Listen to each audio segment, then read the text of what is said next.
Hay có cùng một xót nữa.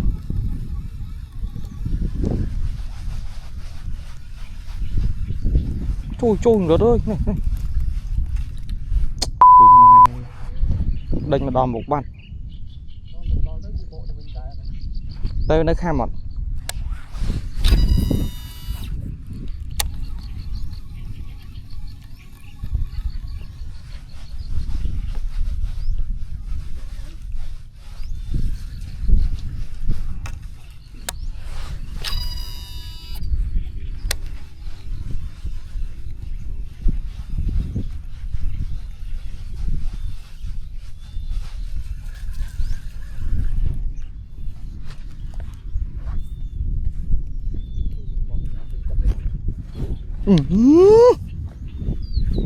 Thưa ấy nà bỏ mèo bị tắc ấy nà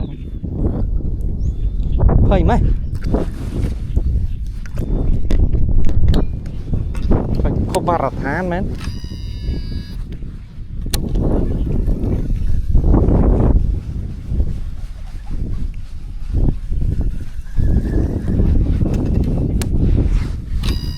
cho ho vào áp đi không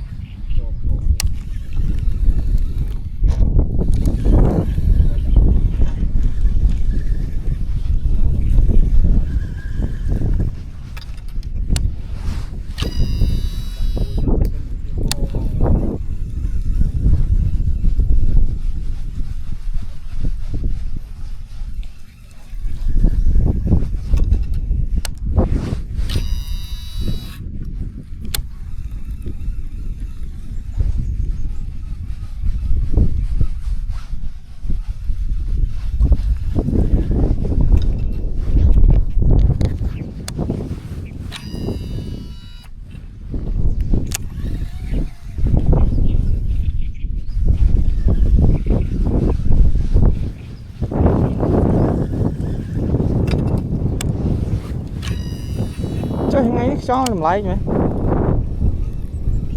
ôi từng đợt máu trong men cho nó sẽ trâu mừng được đây mà nó đấy bảy mươi nó ấy sao học cho lỗ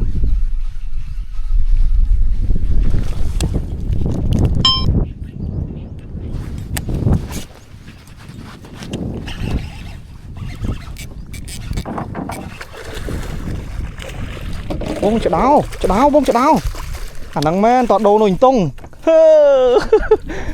tọt đồ nồi tung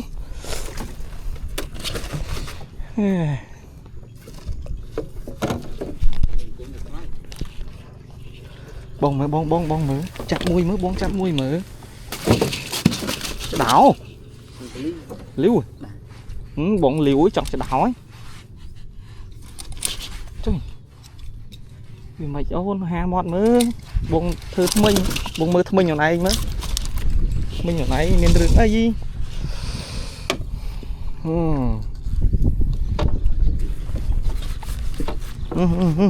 chỗ mình kia đó mê nồi tùng trời ra chục chơi nồi tùng ô nhiều vía không nhiều vía em trời giờ này bà lắng em mê ô mê ơi này bà lắng đi khóc sỉ chú mà khóc đau mẹ được ơi mà khóc đau mẹ nữa chẳng giờ nuôi tung mà khóc đau mẹ nữa